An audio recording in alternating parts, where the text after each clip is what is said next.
والله يدعو إلى دار السلام ويهدي من يشاء إلى صراط مستقيم.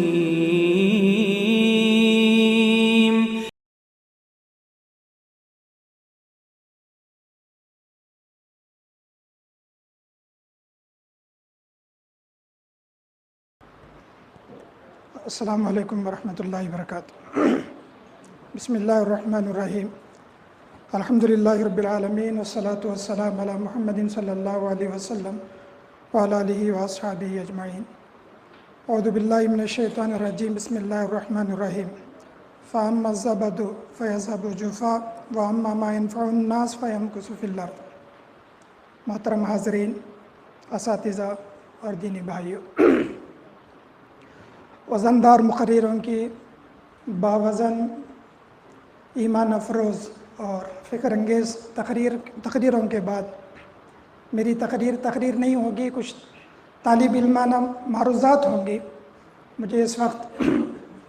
ہمارے استاد محترم مولانا حبیب الرحمن صاحب یاد آ رہے ہیں کہ جب بھی ان کے پاس کوئی ہلکا پھلکا مضمون آتا تو اصلاح کر کے وہ اپنی دراز میں رکھ لیتے اور بتاتے کہ راہ اعتدال کے لیے جب وزندار مضمون آئیں گے تو ان کی باری آئے گی کہ دو وزندار مضمونوں کے درمیان یہ ہلکا پھلکا مضمون قاری بہت آسانی کے ساتھ پڑھ لے گا. اس وقت میں اپنی کیفیت ایسی محسوس کر رہا ہوں. محترم حاضرین، میں نے سورہ رعد آیت نمبر 17 کا ایک ٹکڑا پڑھا. سورہ رعد کی ابتدائی آیتوں میں اللہ تعالیٰ نے اپنی تخلیقات کا ذکر کیا ہے، آسمان، زمین وغیرہ کا. ان ساری چیزوں کے تذکرے کے بعد پھر اللہ تعالیٰ نے سیلاب وغیرہ کا ذکر کیا اور اس کے بعد یہ بتایا ہے کہ فَأَمَّا الزَّبَدُ فَيَذْهَبُ جُفَاءً، کہ جو کچھ جھاگ ہوتی ہے بارشوں کے بعد وہ پانی سطح آب کے اوپر آ جاتی ہے، اور وَأَمَّا مَا يَنفَعُ النَّاسَ فَيَمْكُثُ فِي الْأَرْضِ، اور جو چیز وزندار ہوتی ہے وہ ٹک جاتی ہے، زمین میں پیوست ہو جاتی ہے. اس کے ذریعے اللہ تعالیٰ ایک بات یہ بتانا چاہتا ہے کہ اللہ کی جتنی بھی چیزیں ہیں، جتنی بھی تخلیقات ہیں، خصوصاً یہ بڑی تخلیقات، ان سب کی پیدائش کا مقصد دوسروں کو فائدہ پہنچانا ہے. آسمان اٹھا لیجئے، زمین اٹھا لیجئے، ہوائیں اٹھا لیجئے، پانی اٹھا لیجئے، یہ اپنی ذات کے لیے کتنا جیتے ہیں، یہ دوسروں کے لیے جیتے ہیں. اپنی زندگی کو فنا کر کے دوسروں کو زندگی فراہم یہ چیزیں کرتے ہیں. اور اس کے ذریعے اللہ یہ سبق دینا چاہتا ہے کہ ایک مسلمان کی زندگی کا بھی یہی مقصد ہونا چاہیے کہ اس کی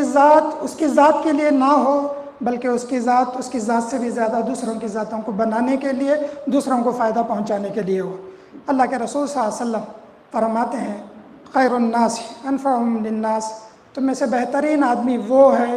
جو اپنی ذات سے دوسروں کو سب سے زیادہ فائدہ پہنچاتا ہے. قرآن مجید میں اللہ تعالیٰ نے ایک مسلمان کی زندگی کا مقصد عبادت بتایا ہے. وَمَا خَلَقْتُ الْجِنَّ وَالْإِنسَ إِلَّا لِيَعْبُدُونَ. تو نفر آسانی بھی ایک عبادت ہی ہے، یہ کوئی عبادت سے ہٹی ہوئی چیز نہیں ہے، یہ مقصد زندگی سے ہٹی ہوئی چیز نہیں ہے. آپ سورہ حج کا آخری رکوع پڑھ لیجئے، بلکہ آخری آیت ہے. اللہ تعالیٰ نے مختلف چیزوں کا تذکرہ کرنے کے بعد آیت کا یہ اللہ تعالیٰ ارشاد فرماتا ہے یا ایھا الذین آمنوا ارکعوا واسجدوا واعبدوا ربکم. اے ایمان والو، رکوع کرو، سجدہ کرو، بلکہ اپنے رب کی عبادت کیا کرو. رکوع اور سجدہ ہی کو سب کچھ نہیں، عبادت ہی نہیں، بلکہ عبادت کے جو دیگر مظاہر ہیں ان کا بھی اہتمام کرو. پھر اس کے بعد فرماتا ہے وَفْعَلُوا الْخَيْرَ. صرف تم عبادت کی حد تک تمہیں محدود رہنا نہیں ہے، تمہاری ذات سے خیر کے چشمے پھوٹنے ہیں، تمہاری ذات سے خیر نکلنا ہے اور اس خیر کا فائدہ دوسروں کو پہنچنا ہے. پھر اس کے بعد اللہ تعالیٰ فرماتا ہے اگر تم اپنی مقصد زندگی کے یہ دو کام، حقوق اللہ جو عبادت کی شکل میں تم ادا کرو گے، وفعل الخیر کی شکل میں حقوق العباد تم ادا کرو گے، تو پھر اللہ فرماتا ہے لعلکم تفلحون، تب تم امید رکھو کہ اللہ تعالیٰ کے پاس تم کامیاب ہوگے تو اللہ تعالیٰ تمہیں کامیاب کرے گا. تو اللہ تعالیٰ نے ہمیں جتنی نعمتیں دی ہیں، یہ دنیا کو چھوڑ دیجئے، دنیا کے مظاہر کا میں نے آپ کے سامنے تذکرہ کیا. خود انسان اپنی ذات پر غور کرے. اللہ نے دو آنکھیں دی ہیں دیکھنے کے لیے، کان دیے سننے کے لیے، زبان دیے بات کرنے کے لیے، ان ساری چیزیں، یہ ساری نعمتیں اللہ تعالیٰ دیا ہے، تو ان نعمتوں کا تقاضا اللہ تعالیٰ یہ کرتا ہے کہ انسان ان نعمتوں سے خود فائدہ اٹھاتے ہوئے بلکہ اپنے سے زیادہ دوسروں کو فائدہ پہنچانے کی کوشش کرے۔ اللہ نے یہ بازو اپنی ذات کے لیے نہیں، اپنی ذات کو مضبوط کرنے کے لیے نہیں، بلکہ لڑکھڑاتی زندگیوں کو مضبوط کرنے کے لیے اللہ تعالیٰ نے یہ ہمارے بازو دیے ہیں۔ ان بازوؤں کا استعمال دوسروں کو فائدہ پہنچانے کے لیے ہونا چاہیے۔ اسی لیے احادیث میں نفع رسانی صرف ایک فضیلت والی چیز کے طور پر اس کا ذکر نہیں کیا گیا ہے، بلکہ احادیث میں ایک فرض کے طور پر اس کا ذکر کیا گیا ہے۔ صحیح بخاری کی حدیث ہے، اللہ کے رسول صلی اللہ علیہ وسلم فرماتے ہیں علی کل مسلم صدقہ، کہ ہر مسلمان پر دوسروں کو فائدہ پہنچانا یہ ضروری ہے، فرض ہے۔ صحابہ اکرام نے پوچھا اے اللہ کے رسول اگر فَإِن لَمْ تَفْعَلْ فَإِن لَمْ نَجِدْ، اگر ہم فائدہ پہنچانے کی پوزیشن میں نہ ہوں تو ہم کیا کریں؟ تو اللہ کے رسول صلی اللہ علیہ وسلم فرماتے ہیں فَلْيَعْمَلْ بِيَدِهِ، کہ آدمی اپنے ہاتھوں سے محنت کرے، فَلْيَنْفَعْ نَفْسَهُ وَيَتَصَدَّقْ، کہ خود بھی اپنی ذات کو بھی فائدہ پہنچائے اور دوسروں کو بھی فائدہ پہنچائے، صدقہ اور خیرات کرے۔ بعض صحابہ جو جسمانی اعتبار سے کمزور تھے انہوں نے پوچھا قالوا فَإِن لَمْ يَسْتَطِعْ، اللہ کے رسول اگر کوئی آدمی اس طاقت میں نہ ہو یا اس کے اندر یہ صلاحیت نہ ہو کہ وہ خود کما سکے، خود اپنے لیے اور دوسروں کے لیے فائدہ پہنچا سکے، اس پوزیشن میں نہ ہو تو کیا کرے؟ اللہ کے رسول صلی اللہ علیہ وسلم نے فرمایا فَيُعِينُ ذَا الْحَاجَةِ الْمَلْهُونَ، تو اللہ کے رسول صلی اللہ علیہ وسلم فرمایا جو حاجت مند ہے اس کے لیے ہے نا معاون بنے، مال کے علاوہ کسی اور طریقے سے ضرورت مند جو لوگ ہیں، مصیبت زدہ جو لوگ ہیں ان کو نفع پہنچائے۔ اللہ کے رسول صلی اللہ علیہ وسلم صحابہ نے پوچھا فَإِن لَمْ تَفْعَلْ، اللہ کے رسول کوئی شخص ایسا بھی ہے کہ اگر وہ یہ بھی نہ کرے، تو اللہ کے رسول صلی اللہ علیہ وسلم نے فرمایا کہ اگر تم یہ بھی نہیں کر سکتے تو اپنی ذات سے دوسروں کو ہے نا نقصان پہنچانے سے بچو، اپنی ذات سے دوسروں کو نقصان پہنچانے سے بچو، کہ فَإِنَّ لَهُ صَدَقَةً، یہ تمہارے لیے بھی صدقہ ہے، یہ تمہارے لیے بھی خود اپنی ذات کو نفع پہنچانے کا ذریعہ ہے، یہ دوسروں کو بھی نفع پہنچانے کا ذریعہ ہے۔ تو اس حدیث پر غور کریں تو شروع کے جو الفاظ ہیں ان الفاظ میں اللہ کے رسول فرماتے ہیں علی کل مسلم صدقہ، کہ ہر مسلمان پر صدقہ کرنا، یعنی صدقہ کا مطلب صرف مال و دولت کا صدقہ نہیں، بلکہ اللہ نے جو بھی صلاحیتیں دی ہیں ان صلاحیتوں سے دوسروں کو فائدہ پہنچانا یہ گویا کہ ہے نا فرض ہے۔ اور اس کی جو فضیلتیں ہیں یہ آپ جانتے ہیں، اللہ کے رسول صلی اللہ علیہ وسلم فرماتے ہیں من کان فی حاجت اخیہ کان اللہ فی حاجتہ، کوئی آدمی کسی دوسرے آدمی کی، کوئی مسلمان کسی دوسرے مسلمان کی حاجت پوری کرنے میں لگتا ہے تو اللہ تعالیٰ اس کی حاجت نہ پوری کرتا ہے، اور کوئی آدمی کسی کے لیے کشادگی کا ذریعہ بنتا ہے، کسی کی تکلیفیں دور کرنے کا ذریعہ بنتا ہے یا تکلیفیں دور کرنے میں لگتا ہے تو اللہ تعالیٰ قیامت کے دن اس کی تکلیفیں اللہ تعالیٰ دور کرنے میں لگے گا۔ صحابہ اکرام رضی اللہ عنہم ایک سفر میں تھے، بعض روزے کا موسم تھا، روزے سے تھے، ایک جگہ پر پڑاؤ ڈالا گیا تو بعض صحابہ اکرام سفر کی وجہ سے اور دھوپ کی تپش کی وجہ سے بعض نے روزہ توڑ دیا اور بعض صحابہ اکرام اسی طریقے سے روزے میں رہ گئے۔ دھوپ کی تپش برداشت نہیں ہو سکی اور وہ نڈال ہو گئے۔ جب ایک جگہ پڑاؤ ڈالا گیا تو جو صحابہ اکرام جنہوں نے روزہ توڑا تھا انہوں نے آگے بڑھ کر ان کی خوب خدمت کی، انہوں نے شامیانے لگائے اور ان کے جانوروں کو انہوں نے پانی پلایا، سیراب کیا اور دوسرے کام کیے۔ اللہ کے رسول صلی اللہ علیہ وسلم نے اس وقت انہیں دیکھ کر فرمایا ذهب المفطرون اليوم بالاجر، ذهب المفطرون اليوم بالاجر، آج روزے داروں سے بھی آگے اجر کے معاملے میں جو لوگ مفطر تھے، جن لوگوں نے روزہ توڑا تھا وہ لوگ آگے بڑھ گئے۔ اتنے بڑے الفاظ اللہ کے رسول صلی اللہ علیہ وسلم نے ان صحابہ اکرام کے لیے استعمال کیے جنہوں نے اللہ تعالیٰ کی دی ہوئی اس نعمت کا سے فائدہ تو اٹھایا تھا لیکن اس کے ساتھ ساتھ انہوں نے دوسروں کو فائدہ بھی پہنچایا تھا۔ اس وجہ سے اللہ کے رسول صلی اللہ علیہ وسلم نے اتنی بڑی فضیلت آپ نے سنائی۔ قرآن و حدیث کا مطالعہ بتاتا ہے کہ نفع رسانی کی دو رائے ہیں اور دو شکلیں ہیں۔ ایک تو ہوتی ہے نفع کا پہنچانے کا معاملہ وقتی، مثال کے طور پر کھانا کھلانا، پانی پلانا، بیماروں کی عیادت کرنا، یہ ساری چیزیں اگر ان کا ہے نا تذکرہ قرآن میں بھی ملتا ہے، احادیث میں بھی ملتا ہے۔ اور دوسری شکل ہے پائیدار خدمت یا پائیدار نفع رسانی، کہ آدمی قرآن مجید نے اس کا بھی ذکر کیا ہے کہ یتیموں کی کفالت کی بات قرآن نے کہی ہے کہ یتیموں کی کفالت ایک دو دن کا معاملہ نہیں ہوتا، ایک پائیدار معاملہ ہوا کرتا ہے۔ مسکینوں اور بیواؤں کے مسائل حل کرنے کا معاملہ، اس کا ذکر قرآن نے کیا ہے، یہ بھی ہے نا پائیدار چیزیں ہوا کرتے ہیں۔ صحیح بخاری میں حضرت ابو ہریرہ رضی اللہ تعالیٰ عنہ سے روایت آئی ہے، اللہ کے رسول صلی اللہ علیہ وسلم سے وہ پوچھتے ہیں ای الاعمال افضل، اللہ کے رسول سب سے افضل اعمال کون سے ہیں؟ اللہ کے رسول صلی اللہ علیہ وسلم مختلف اعمال کا تذکرہ کرتے ہیں، پہلے بتاتے ہیں ایمان باللہ، پھر جہاد فی سبیل اللہ کا تذکرہ کرتے ہیں، پھر بعد میں غلام آزاد کرنے کا ذکر کرتے ہیں۔ صحابہ کرام پوچھتے ہیں ای الرقاب افضل، کون سا غلام آزاد کرنا سب سے افضل کام ہے؟ اللہ کے رسول صلی اللہ علیہ وسلم اس کا بھی جواب دیتے ہوئے فرماتے ہیں کہ جو غلام زیادہ قیمتی ہو اور جس سے اس کے گھر والے اس کا مالک مطمئن ہو، ایسا غلام آزاد کرنا یہ افضل کام ہے۔ صحابہ کرام پھر پوچھتے ہیں کہ اللہ کے رسول اگر کسی کی حیثیت اتنی زیادہ نہ ہو کہ وہ غلام آزاد کرے تو ایسے آدمی کو کیا کرنا چاہیے؟ تو اللہ کے رسول صلی اللہ علیہ وسلم اس وقت جو ذکر کرتے ہیں وہ بہت اہم بات ہے، اور آج ہمارے لیے ایک بہت بڑا پیغام ہے۔ اللہ کے رسول صلی اللہ علیہ وسلم فرماتے ہیں تعین زائیا او تصنع لیخرق، اس شخص کی مدد کرو جس کے بچے غربت کی وجہ سے ضائع ہو رہے ہیں۔ تعین زائیا، اللہ کے رسول صلی اللہ علیہ وسلم فرماتے ہیں کہ تم اس شخص کی مدد کرو جس کے بچے ہے نا ضائع ہو رہے ہیں، یا جو اپنا کام خود ہے نہ کر سکے اس کی مدد کرو، یا اس کے لیے مدد فراہم کرو، اس کے لیے نفع پہنچاؤ۔ یہ اللہ کے رسول صلی اللہ علیہ وسلم فرماتے ہیں۔ بعض روایتوں میں اگرچہ کہ ثانیاً کے الفاظ بھی آئے ہیں، تب بھی اس کا مطلب یہ ہوگا کہ تم کسی ایسے شخص کی مدد کرو جس کے ہاتھ میں کوئی صنعت ہے، کوئی ہنر ہے، اس کی مدد مختلف اوزار پہنچانے کی شکل میں، مشین پہنچانے کی شکل میں، یا فنی تعاون کے ذریعے سے اس کی مدد کر کے اسے دوسروں کو اسے اپنے پیر پر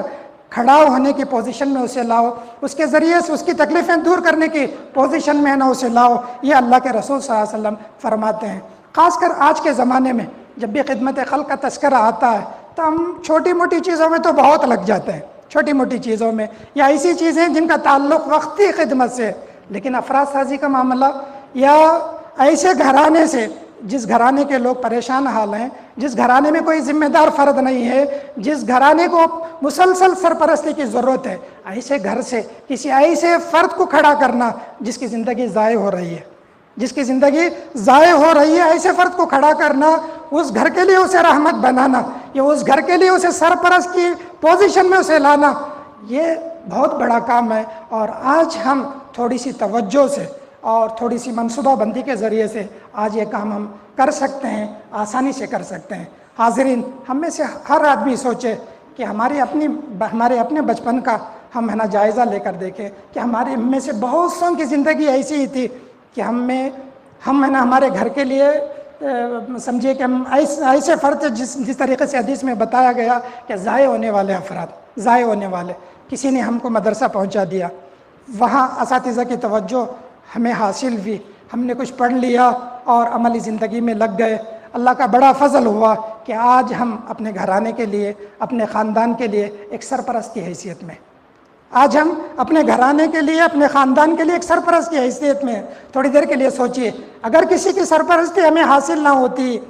تو کیا ہم اپنے گھر کے لیے، اپنے خاندان کے لیے کیا ہم سرپرست بن سکتے تھے؟ کیا ان کو لے کر چلنے والے بن سکتے تھے؟ لیکن غور کرنے والی بات یہ ہے کہ یہاں تک کی بات اللہ کا شکر ہے کہ اللہ تعالیٰ نے کسی کو ذریعہ بنایا، کسی کو سبب بنایا، ہم اس منزل تک پہنچے ہیں۔ لیکن اس کے بعد کی منزل، ہم نے جو احسان کا معاملہ ہمارے ساتھ دنیا نے کیا، جو احسان کا معاملہ ہمارے ساتھ کسی ہمارے محسن نے کیا، جو احسان کا معاملہ ہمارے ساتھ ہمارے ادارے نے کیا، ہمارے اساتذہ نے کیا، اس سلسلے کو ہم نے کہاں تک جاری رکھا؟ چراغ سے چراغ جلا کرتا ہے، لیکن ہم نے اپنے چراغ سے دوسرے چراغوں کو جلانے کی کہاں تک کوشش کی؟ نفع رسانی کا یہ سلسلہ اگر ایسے ہی رک جاتا ہے تو یقین مانیے ایک بہت بڑا نقصان ہے، ایک بہت بڑا نقصان ہے جس کی طرف ہماری توجہ بہت کم ہے۔ تو میں آج آپ حضرات کے سامنے یہ گزارش رکھنے کی کوشش کروں گا کہ ہم میں سے ہر ایک اگر توجہ دے، اگر کوشش کرے تو ہم میں سے ہر آدمی ایسے افراد کو، ایسے ضائع ہونے والے بچوں کو تلاش کر سکتا ہے، ان کی سرپرستی کر سکتا ہے، انہیں پڑھا لکھا کر انہیں اداروں میں داخل کرنے کے قابل انہیں بنا سکتا ہے، یا ان کی تعلیمی دور میں ان کی سرپرستی کرتے ہوئے فارغ ہونے تک ان کو اس پوزیشن میں لانے کے سلسلے میں اپنی نفع رسانی کا وہ ذریعہ بن سکتا ہے، جس طریقے سے جو وہ آگے چل کر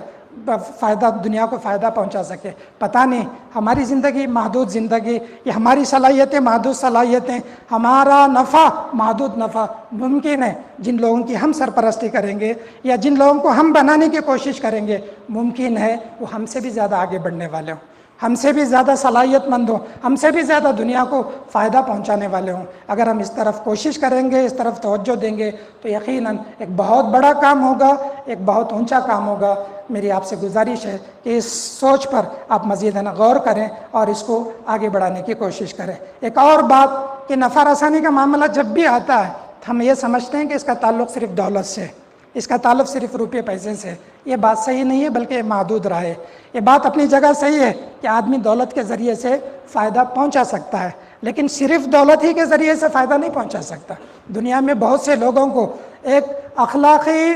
سہارے کی ضرورت ہوتی ہے، بہت سے لوگوں کو ہمت اور حوصلہ بڑھانے کی ضرورت ہوتی ہے، بہت سے لوگوں کو صحیح رہنمائی کی ضرورت ہوتی ہے، بہت سے لوگوں کو صحیح مشورے کی ضرورت ہوتی ہے۔ تو ایسی ساری چیزیں اگر ہم ان سارے راستوں سے اگر ہم نفع پہنچانے کی کوشش کریں گے تو یقیناً ہماری نفع رسانی کا یہ جو سلسلہ ہے یہ سلسلہ دراز بھی ہو سکتا ہے اور یہ سلسلہ بہت زیادہ فائدہ مند بھی ہو سکتا ہے۔ ہم کسی کے لیے کچھ نہ کریں تو کم سے کم ان کے حق میں دعائے خیر ضرور کر سکتے ہیں، یہی کام ہم کریں تو یہ چیز بہت بڑی ہو سکتی ہے۔ اور آخری بات یہ ہے کہ خدمت سب کی جائے۔ بہت سے لوگ دنیا میں